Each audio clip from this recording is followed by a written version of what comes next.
For the last few weeks, we've been talking about presence, and this to me has become huge. And I've been trying to get that across. That's why I've been spending so many weeks on it, obviously. But to me, presence is everything. And I think to Jesus, presence is everything. If you really break down his ministry, all centered around kingdom, kingdom really is the quality of life that we have in presence. It's all about presence. Presence is the ticket in the door. Presence is the door. Just as sobriety is to recovery, presence is to the spiritual formation and the process that we're going through. And the reason that sobriety is so important is that if you're in the midst of your addiction, you can't be present. And so it all fits together.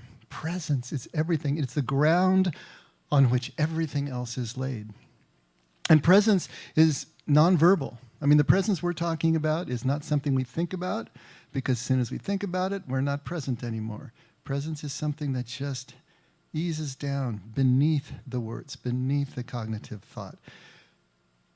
And I got critiqued a few weeks ago about not doing enough about the how and the process. How do we get to these places that I'm talking about, whether it was prayer or presence? So I'm trying to do more of that in each Sunday. Even though the effect is all about the process, if you're here, I'm trying to get that into the messages as well. So we're going to do something a little counterintuitive this morning, at least at the beginning of the message, because I want you to think about this whole relationship that is based in process, in presence. And it's a way that's a little bit of a brain teaser, I think, to a certain extent.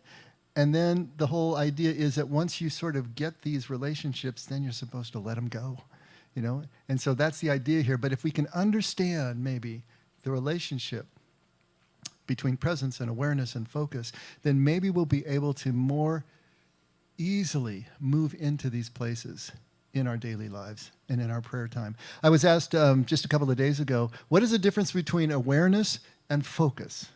I thought that's a pretty interesting question. What's the difference between awareness and focus?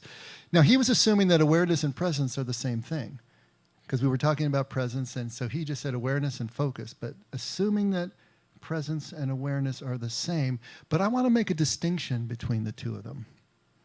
Because I don't think presence and awareness are the same in the way that we're using them, at least. Because you can be present without being aware, right? I see a couple heads going up and down. Think about small children, completely present, but they're not yet aware. The parents' heads are going up and down again, you know? Think about your dogs, your cats, completely present. They're not distracted by past or future or any other thoughts other than what's right in front of them, but they're not aware at the same time. Presence is the quality of having absolutely no distractions that would take you away from the present moment, take you away from the here and the now. So if you are in a state where there are no distractions, then you can say that you are present. But awareness adds consciousness to presence, okay? Consciousness of our surroundings, consciousness of who we're with, consciousness of what is going on in our environment. So to be fully present, as we are talking about presence, it is undistracted herenowness, okay, if you want to call it that, plus a conscious awareness of yourself within the moment. Is that making sense so far? Just like you here right now, you know, you're physically here, and those of you on the camera, you're physically where you are. Are you consciously aware, or are you completely checked out? So we want to say that full presence, the way we're using it in a contemplative sense, is really presence plus awareness. Undistracted presence, undistracted here-nowness, plus a conscious awareness of yourself within the moment. Now, focus is concentration. Focus is to awareness as a laser is to a floodlight, okay? Awareness is being aware of the broad spectrum of what's around you. Focus is when you take that concentration and bring it to a point. Bring it right to a thought, bring it right to something that's in front of you. A thought, a person, a task, that would be focus. Focus is concentrated awareness. Now, focus can destroy presence if it focuses on something that is not here and now. I mean, that's what we're doing in meditation. That's what we're doing in centering prayer. That's what we're doing in our contemplative practice, isn't it? Cynthia Bourgeault has a great way of looking at this and calling it choiceless awareness. The quality of being in centering prayer, being in that present state, she calls choiceless awareness. And what she means by that is that none of your awareness has been brought to a point to bear on anything, either an emotion, a sensation, a thought, either past or future, anything that takes us out of the moment. So the presence that we're looking for offline when we are carving out time for centering prayer, meditation, contemplative prayer, is this idea of choiceless awareness.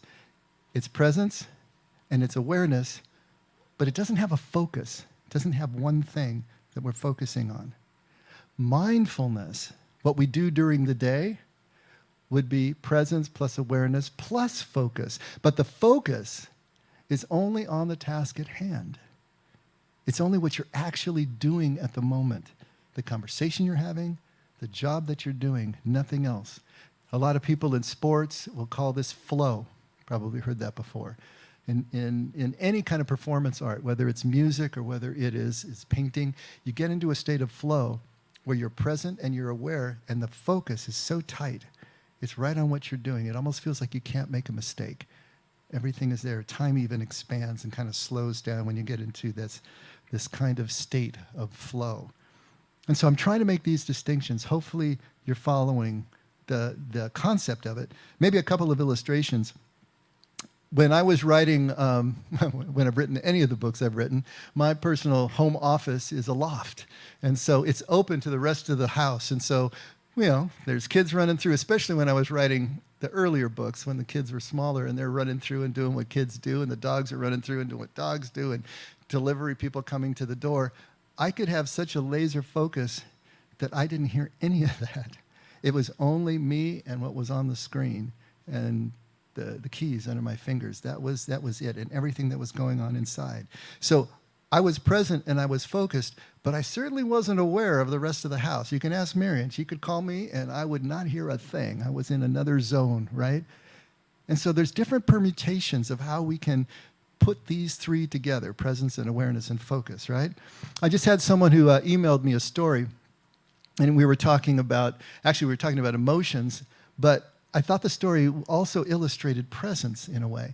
He said he was walking, and he's from Germany, so he's in Berlin, and he's walking around out on the streets, and he sees this group of young people that he assumed to be Christians, because either they had come out of a church or they're coming right by a church, and they were so vibrant, so enthusiastic, exhilarated, just laughing and connected with each other, and just exuding all of this exuberance and life.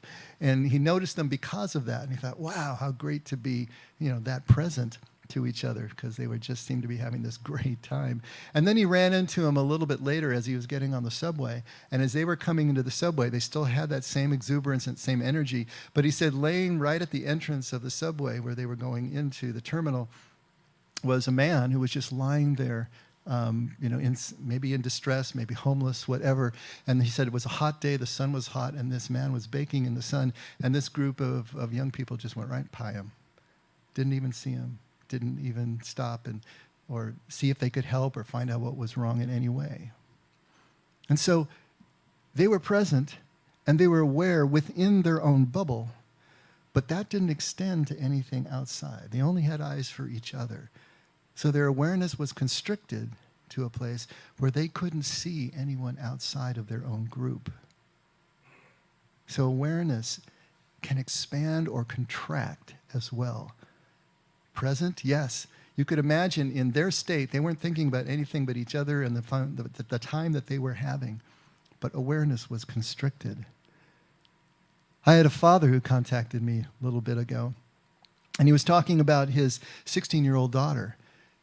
And I don't think some of us, especially when we get a little older, you probably do, realize how much 2020 has affected our young people.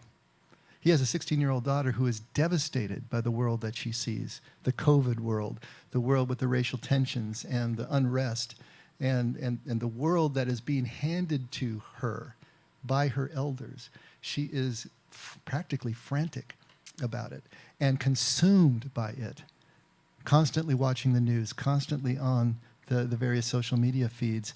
And to the point where she was really, shall I say, dismayed, upset that her father wasn't actively involved in some way in doing something about what was going on. And so she was basically judging him because he wasn't involved in this. And the father, at the same time, has a younger daughter who really needs connection. And he wanted his 16-year-old to simply reach out to her and connect with her. But that wasn't her focus, you see.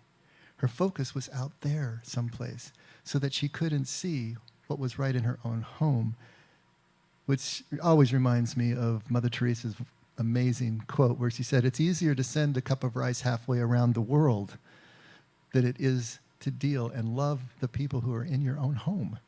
It's a large focus now.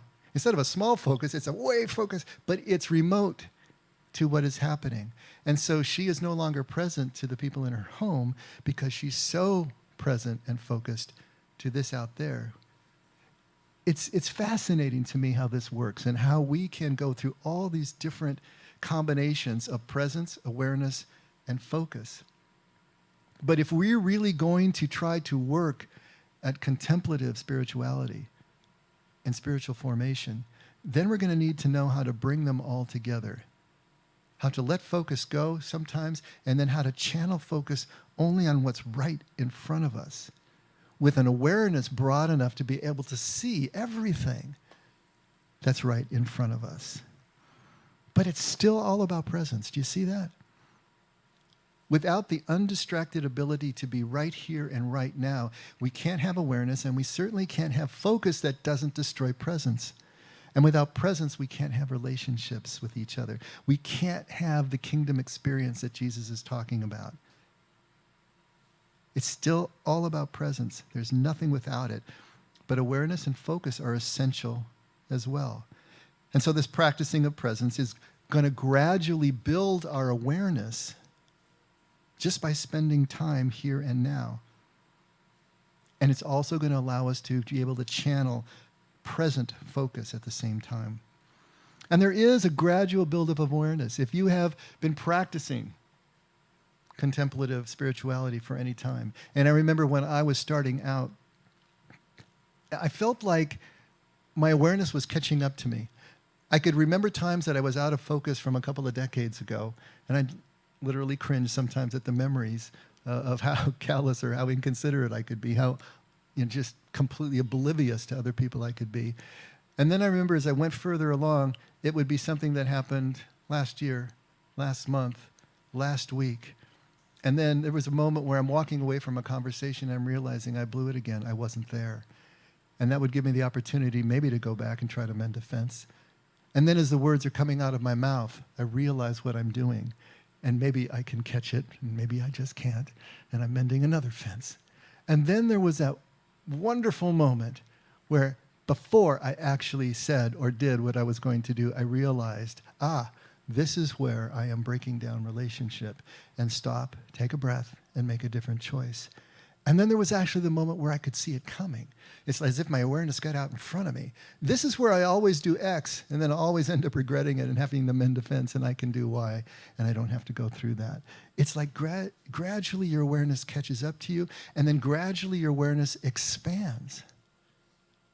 Because we start out with awareness just big enough for our own self. That's it. That's all we got. And eventually maybe we can fit in one more person, and maybe a family, and then maybe a church, a graduating class, a tribe. Maybe it's a nation, but it's only our nation. All those other nations out there are not our nation. But you see how it works. As we continue to practice presence, our awareness catches up to us into real time, and it expands. And it's only when our awareness is actually real time that our behavior can change, that our relationships can begin to improve. Because until it's in real time, we can't make a different choice. We are still completely beholden to our programming. And this bubble that grows outward, that brings more and more people in. This is the whole point of Jesus' parable of the Good Samaritan, isn't it? I mean, think about those religious Jews walking down the road from Jerusalem to Jericho, completely beholden to their church, their tribe, their people. But this guy over here, nah, I can just walk on by.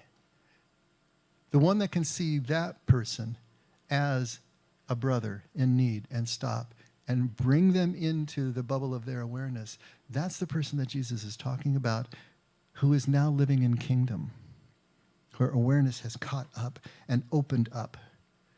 This is what it's all about from Jesus' point of view. When we can get into that kind of flow, everything changes.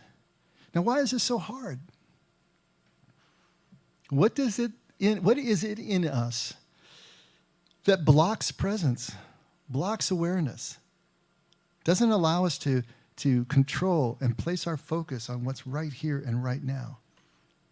You know, the irony of it all is that it's the very consciousness of our minds. It's our self-awareness. It's our egoic minds that are the same tools that we need to be fully present that are what block our presence at the same time before we've learned to use them as tools. If the egoic mind isn't harnessed, if it isn't brought into the present moment, then it'll keep us out of the present moment. And we've all experienced it. How many of you are sitting here right now thinking about something else? That is not harnessing the egoic mind and bringing it into the present moment. But at the same time, it is those tools that allow us not only to be present, but to actually voluntarily become aware, and then to focus on what's right in front of us during our waking moments. And so we need both at the same time. I have a friend all the way from Vermont. It's been a great friendship for 8 or 9 years now, but I've only met him 3 times, and he lives in Vermont, and he just found the effect, and so we've been pen pals pretty much, and now he's got me on this new app called Marco Polo. I don't know if you've ever heard of that, but it's a video app, and I hate doing videos. It just bothers me, but this actually works pretty well. You just press one button and start talking, and then you press another button, boom, it's gone.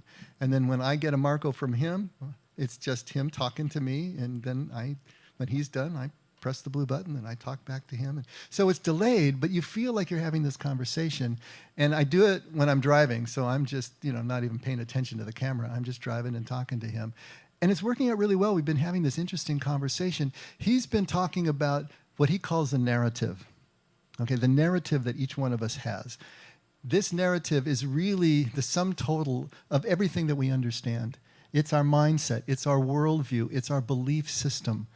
It's everything that culture has downloaded into us from childhood on. It's what our parents downloaded to us, our morals, our ethics, everything that goes into everything that we think we know. That's our narrative. And my narrative is different than your narrative and different than my friends in Vermont. We all have different narratives because each of us are individuals. Even if we're coming from the same family, the narrative is going to be slightly different. And so then he likened his narrative to a meadow. He says, okay, my life is like this huge meadow.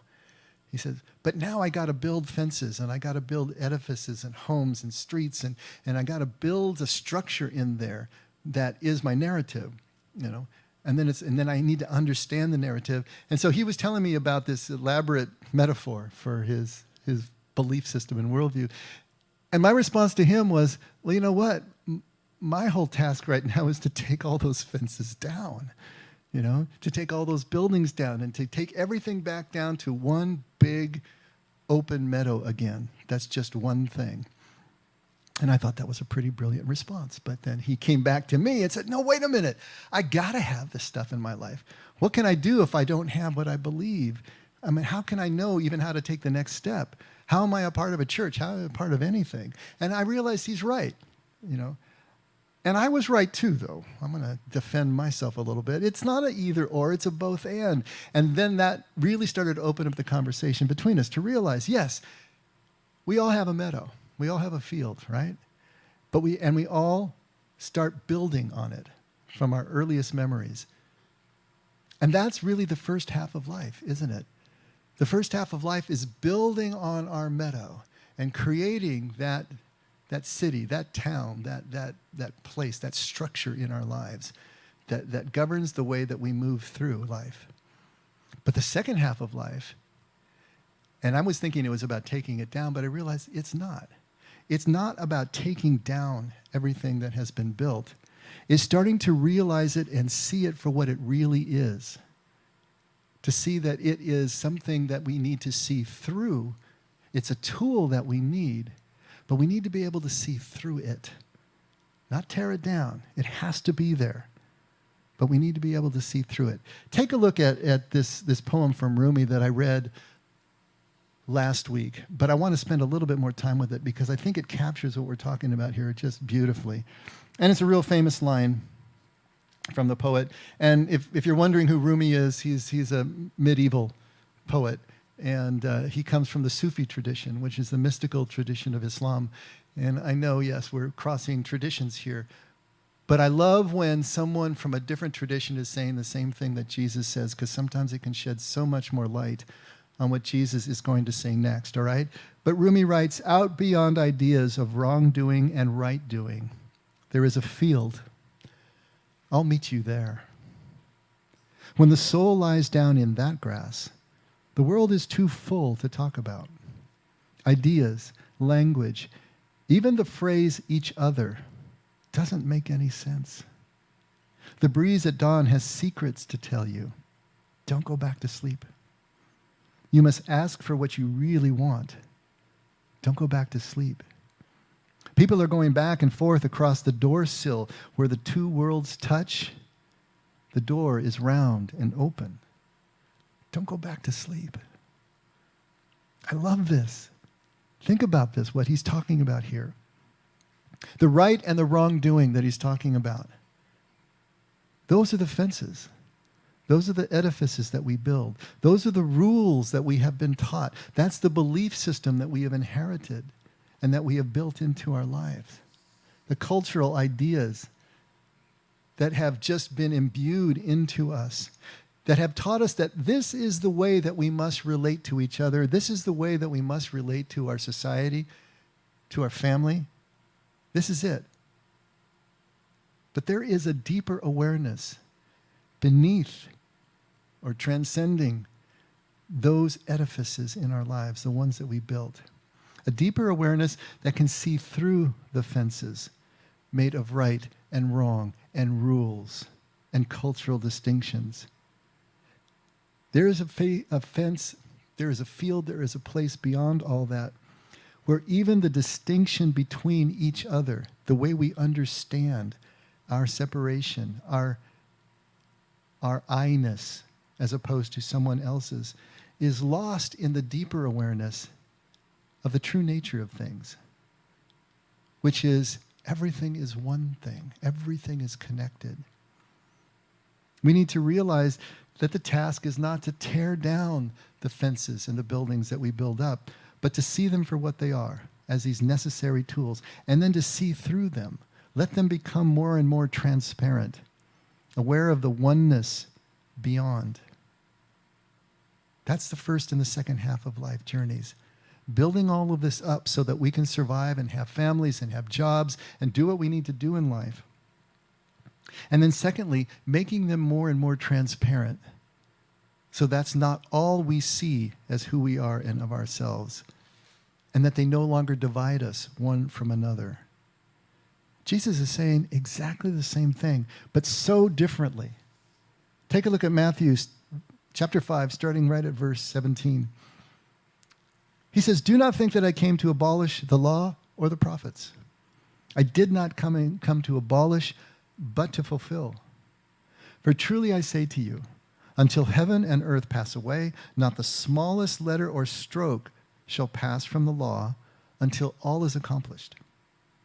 Whoever then annuls one of the least of these commandments and teaches them to others to do the same shall be called the least in the kingdom of heaven. But whoever keeps and teaches them shall be called great in the kingdom of heaven. For I say to you that unless your righteousness surpasses that of the scribes and the Pharisees, you will not enter the kingdom of heaven." Now, he's blowing people's minds here in his time. And even that last statement, whoever annuls the least of the commandments is the least in the kingdom of heaven. Whoever keeps them is the greatest in the kingdom of heaven. But he finishes off at verse 20 with unless you surpass the righteousness of the scribes and the Pharisees, you can't enter the kingdom. Who kept the law better than the scribes and the Pharisees? Nobody. They were absolutely OCD, obsessive and compulsive about those laws. They wrote thousands of other laws in front of the 613 written laws so that they wouldn't break any of them. The people's minds have got to be spinning here. Now, he spends the rest of the chapter redefining the law, and we're not going to get into that today. But look at what he says in that second line. First, he says he's not going to abolish, he's going to fulfill. And then he says, until heaven and earth pass away, not the smallest letter or stroke shall pass from the law until all is accomplished. Now, what we need to understand is that pass away has a very special meaning in Aramaic, the language Jesus spoke. The word he used is abar. And abar literally means to cross a boundary or cross a threshold. And in this case, it would mean to merge, to stand on that doorsill that Rumi is talking about, the liminal space that we spent time talking about, where the two worlds touch and merge together. Jesus is literally saying, until heaven and earth cross their boundaries, merge, and touch, the law is absolutely necessary. But not a moment beyond that. Because the law is designed to get us to that field, beyond just the code of the law, beyond just the wrongdoings and right doings, and back to the unity of the oneness of everything. If we let the law funnel us and keep us and guide us long enough on this journey to get to the place where we realize that we have now merged the oneness and the unity of heaven with the individual form and diversity of everything that we see in this earth, in our hearts, when we reach that connection point, we are the law. The law is fulfilled in our hearts because we will do things that look like law, that fulfill the intent of law naturally, because we have gotten to this place. This is what Jesus is trying to get across to us. The rules, the fences, the egoic distinctions that our minds make are only needed until our awareness merges heaven and earth. And to know this place and this purpose of law and the fences is absolutely key, because we think they're absolute. We think that they're everything that we need to obey in order to be approved by God, by each other. That's not it. But they're also not to be thrown out. They have a necessary function. But eventually the function is to be transcended. And this is what Jesus means. Once we surpass the small awareness, right? The small righteousness, the rule following and obedience of the scribes and the Pharisees, then and only then can we get to the experience of kingdom that Jesus is talking about. This place of oneness, this place of deep connection.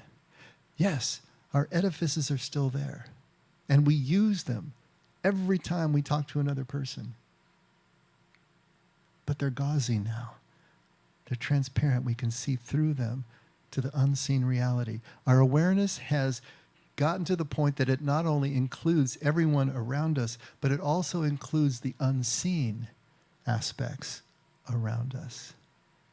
That's where Jesus is trying to take us. Think of the stages of spiritual growth that we've talked about. Scott Peck's 4 stages, 1 through 4. The first stage, basically awareness is only large enough for the self. And we are governed by our own needs, and everything that we do is justified by those needs. But then when we enter stage 2, then our awareness expands to include the entire group, whatever group that is. Maybe it's only our family. Maybe it's our tribe, our nation. But it's just the group. And that group is our salvation. And we adhere to the rules, the edifices and fences of that group. Think. And then in stage 3, when life does not play by our rules and kicks us out, and the trauma or whatever happens that causes us to lose our identity with that group, now we're in stage 3. And we have the option to go back to stage 1 or stage 2, double down, or we can continue through that wilderness, continue through that place of disturbance and disorientation to stage 4, where the awareness opens up completely. to include everything that can be known to us in any given moment, and extends even to the unseen. This is what the stages of spiritual growth are really trying to tell us. All of Jesus' teaching, all of Jesus' ministry are built on presence in order to build awareness that extends beyond what our culture would normally dictate for it to be.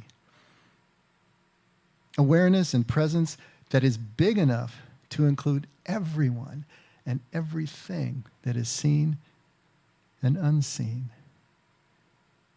Jesus doesn't talk about presence or awareness. I realize that. But he talks about love constantly.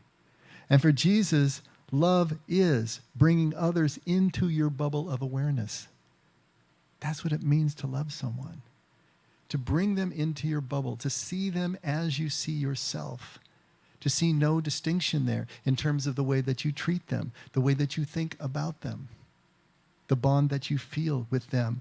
Love is bringing others into the bubble, reaching beyond self, beyond family, tribe, nation, all the way to the enemy that Jesus talks about, the outcast, the infidel, the one who doesn't believe what you believe, the one who doesn't practice what you practice, follow rules the way you follow rules, and one who is actively in an adversarial relationship with you, persecuting you. Can our awareness open up that big? The true love that Jesus is talking about, the love that will define kingdom for us in the kingdom experience, is one that has no fear. No fear of these people that are outside our bubble, that were outside our bubble. That doesn't take offense to people that are not like us, that haven't been raised like us, that don't play by the rules that we play. True love that Jesus is talking about is completely free because it is completely unlimited in its awareness. And we can bring our focus to bear anywhere we want to, in any given moment, as love would require. And all of this that Jesus is talking about, everything that Jesus does that is recorded in the New Testament, in the Gospels, culminates at the cross. Everything is driving toward the cross. And this is the way that we need to understand the cross. If we limit our understanding of cross just to appeasing an angry God with a perfect blood sacrifice, that puts us into a passive place, and it misses the fullness of what Jesus is trying to show us here, what the writings are trying to show us. Because having the kind of awareness we're talking about under ideal circumstances is one thing. But what about when you're under duress? What about when you are being attacked? What about when you are suffering? What about when the pain is so great that you can barely stand it? Can you hang on to your awareness then? Can you live with complete integrity? Does your faith remain intact, regardless of what is happening at any given moment? The cross is the example of ultimate duress. Think of the circumstances of the cross. Think of what was really going on there. Think of the complete abandonment that Jesus must have felt, not just from his people, the ones that he had bent over backwards to serve, to heal, to teach, given them everything that was in him, but his closest friends. They scattered and ran at the same time. Peter denies him 3 times, one of the closest ones to him. He is beaten. He is tortured. And he is crucified in the nude, because that's what the Romans did. Can you imagine any more humiliation to be hanging on a tree, nude, bleeding, everyone jeering you, the soldiers completely indifferent to your pain, none of your friends there? How in the world, under those circumstances, do you hold on to your awareness? Jesus is showing us how that works. And the Gospels are beautiful for recording the moments that we can hold on to that show us what is happening here. Jesus does not waver, but remains and retains perfect love through everything and shows us what that looks like. Total presence. He remains present through the entire ordeal. Do you remember, recorded in the Gospels, where the soldiers put a sponge soaked in bitter wine and gall, they call it, put it at the end of the spear and put it up to his lips, and he refuses it. What the gall was an extract from plants, probably myrrh, that was used as an anesthetic. And so between the alcohol and the anesthetic, it would deaden his pain. But guess what? It would also deaden his ability to be present. He refuses it. He stays perfectly in the moment. He endures what needs to be endured, and he takes nothing that will deaden or take him out of that moment. He exhibits total awareness. What does he say at one point? Father, forgive them. They don't know what they're doing. Think about what that means. He is aware enough to see everyone out in this crowd completely unaware of what they're doing, actually ascribing virtue to what they're doing in many of the cases, not seeing the hurt, able to be in that place and doing the things they're doing, mocking him, exulting in his pain and in his imminent death, because they're completely unaware of him as another human being, a fellow human being.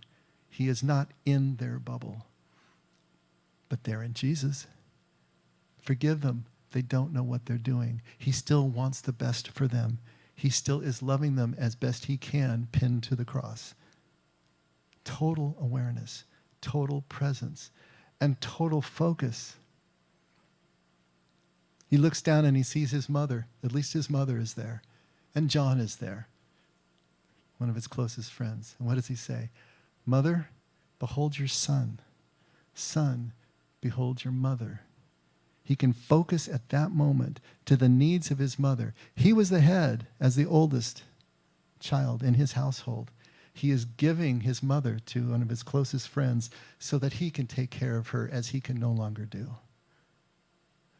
Total presence, total awareness, total focus in one of the most difficult situations a human being could find him or herself.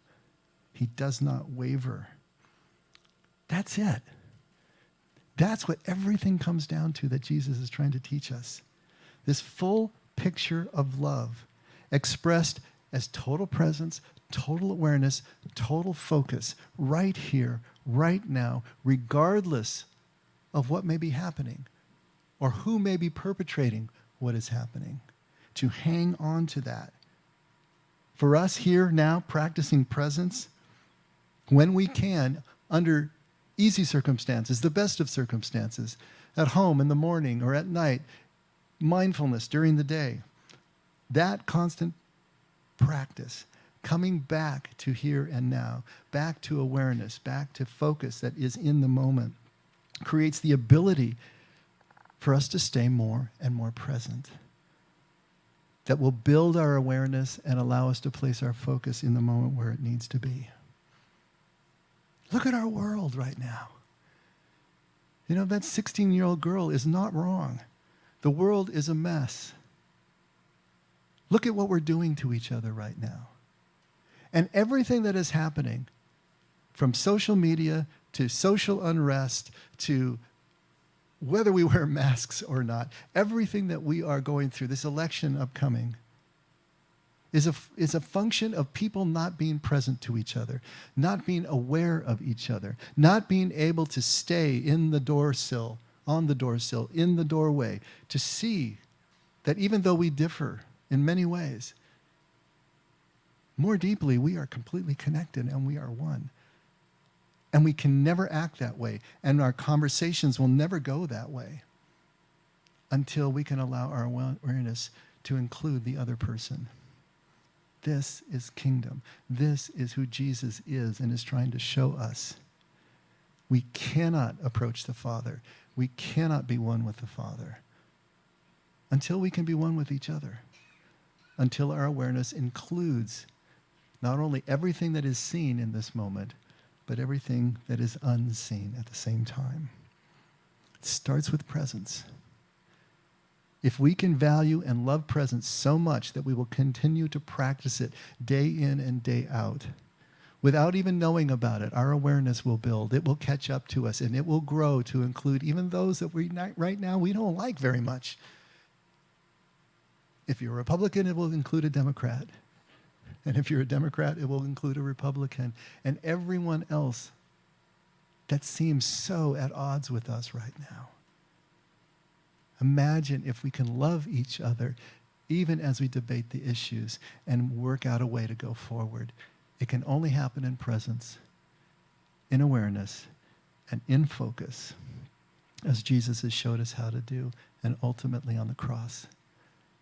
Keep that in the foremost of your mind and see if that can help you to continue to take the steps that will take you where he went, which was what he asked us to do. Follow me. This is how that works. Let's pray.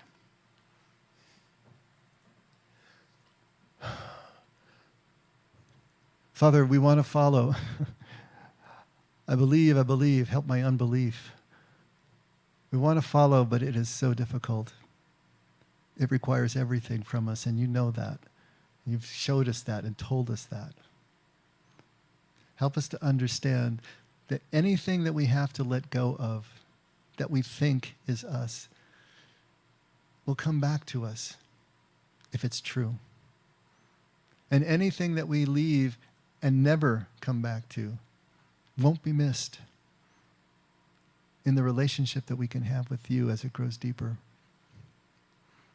Help us to realize that the risk that we feel, the fear that we feel, even though it's real, is unfounded ultimately in you. There is no fear in the love that you have for us, and there is no fear in the love that we can have for each other in you.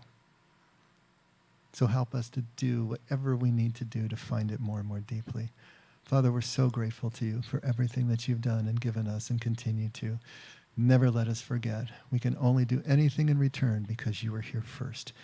In Jesus' name, amen. Let's all stand.